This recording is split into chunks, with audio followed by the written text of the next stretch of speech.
how would you define the word speech?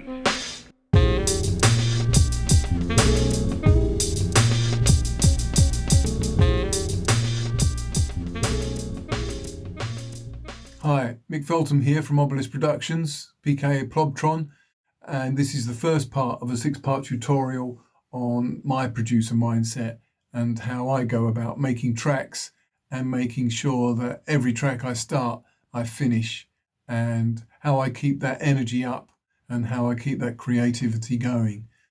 It's directly related to the Audient tutorials I've done for the Audient Tutorial Hub in terms of how I use the ID22 and the Ableton external instruments to create a virtual setup of all my physical stuff.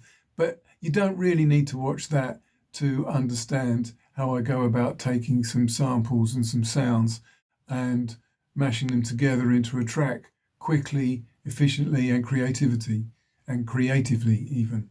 And that's what this is about. So I hope you enjoy. So in the second tutorial on the Audient Tutorial Hub, I found 3 sounds, one from a Casio 201, one from a record, and one from a monostation. And those are going to be my seed sounds for creating this track. I like to get something on the page to get rid of that blank page fright. I'm not worried about making some bad music to start with, because as soon as I've recorded something down, at least I have a choice. And if it is bad, then I feel compelled to do something about that. So I've started off with the Casio and the monostation, doing something like this.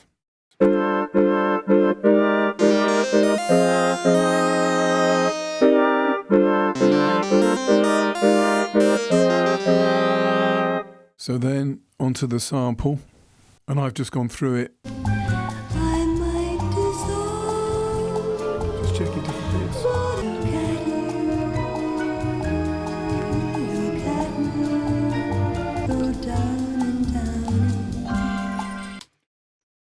I won't bother checking it against the tempo or warping it or doing anything like that. I'm just looking for things that I like the sound of.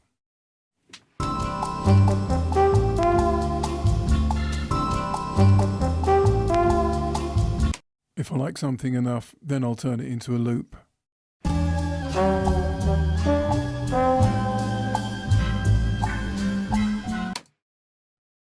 And maybe this.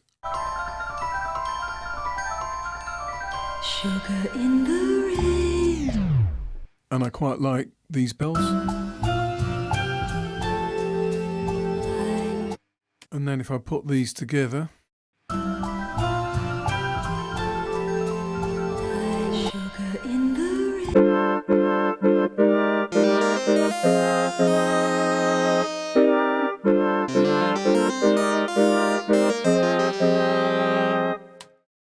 I'm really not going to overthink it. I'm just going to try stuff out.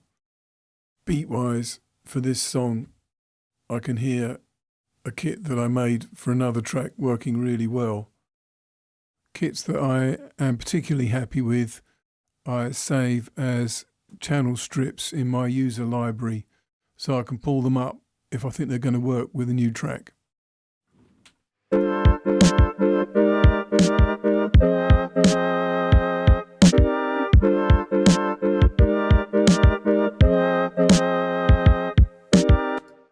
I'm no finger drummer, but I think that's the groove I'm after.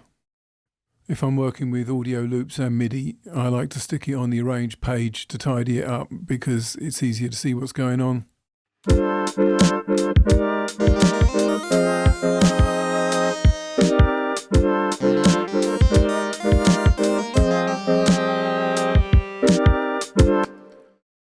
And the sample loop.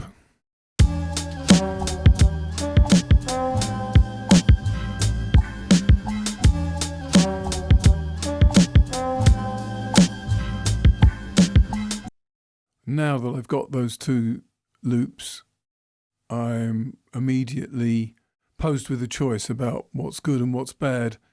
And that's what I like about not overthinking things to start with, because it creates that tension that makes you want to continue.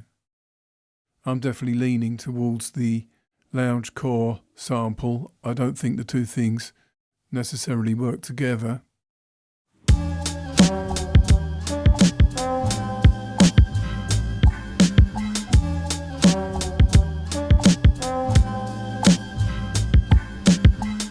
As I said before, I finish everything I start, and I'm feeling pretty optimistic about that loop. So I'll see you in part 2, where I start to develop those ideas further and make choices about what I'm going to keep and what I'm going to get rid of.